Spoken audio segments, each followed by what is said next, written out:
Sebelumnya kita akan mengenalkan anggota kelompok kami. Saya Rosid Amadi dengan NIM 24050930054. Saya Dimas Maulud Batika dengan NIM 24050930060. Saya Aran Chandra Kinanti dengan NIM 24050930058. Saya Farhan Sarmasyura dengan NIM 24056930056. Saya Revana Lafifah dengan NIM 24050093064. Saya Kejarlawi Garindra dengan NIM 24050930057. Saya Muhammad Ananda Fika Zaim dengan NIM 24050930059. Saya Wadid Kurniawan dengan NIM 24050093063.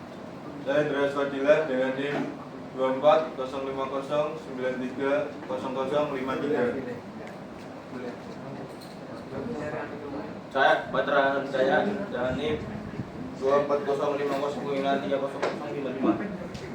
Dengan saya pada Novi Riano dengan NIM 2405009300061. Saya satu dengan NIM 24050930062. Berdirinya kami di sini akan mempresentasikan hasil kerja kelompok kami yang berjudul Hubungan Warga Negara dengan Negara dan Pewarganegaraan di Indonesia. Untuk mempersingkat waktu, mari kita mulai dengan pemateri 1.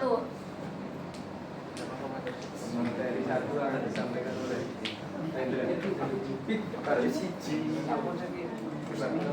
1 hubungan antara negara dan langsung yang harus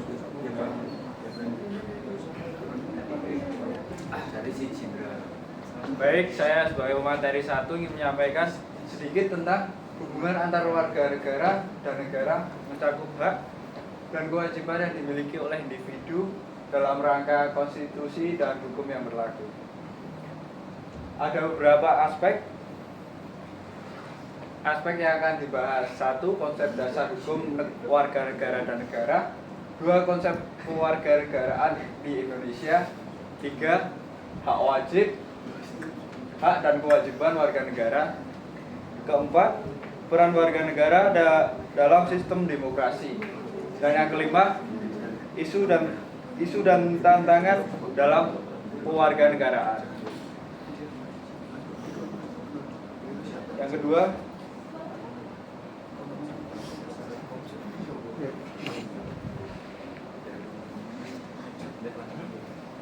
Proses pewarganegaraan di konsep pewarganegaraan di Indonesia.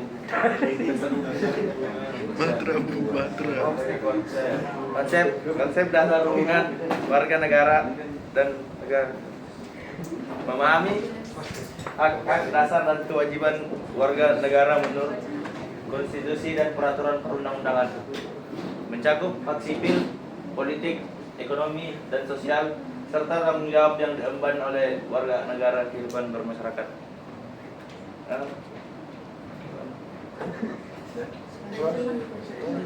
Proses pewarganegaraan di Indonesia. Seringkali di Indonesia disebut juga dengan naturalisasi.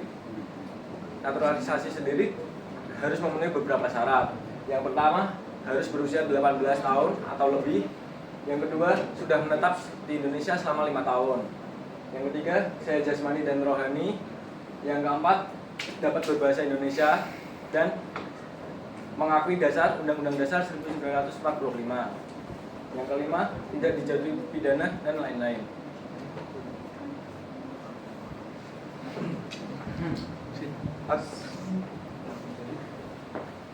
Selanjutnya, hak dan kewajiban warga negara. Yang pertama, hak warga negara.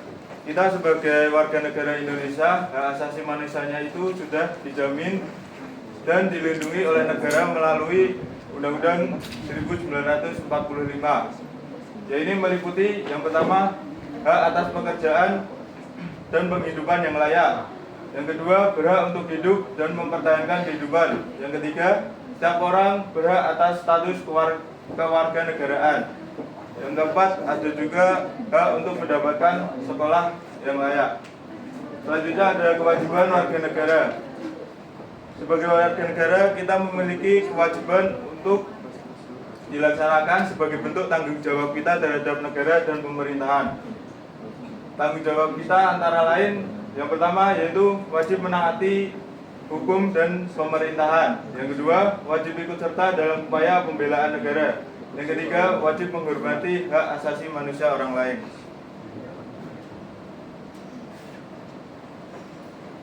Peran warga negara dalam sistem demokrasi.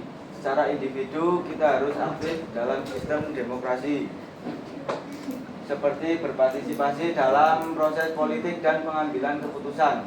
Hal itu dapat dilakukan dalam kegiatan keterlibatan dalam organisasi, masyarakat dan kontribusi dalam pembangunan negara. Selanjutnya ada isu dan tantangan dalam kewarganegaraan. Yang pertama ada pengakuan dan perlindungan hak-hak warga negara, kewarganegaraan ganda, hilangnya kewarganegaraan. Lalu ada pendidikan kewarganegaraan, kewarganegaraan digital, dan ada pertahanan keamanan dan agama dalam Bingkai Negara Kesatuan Republik Indonesia atau NKRI.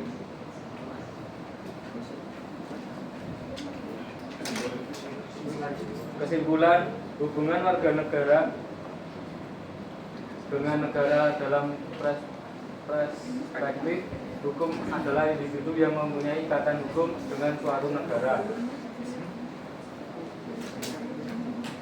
Sekian dari kami. Bila ada pertanyaan silakan.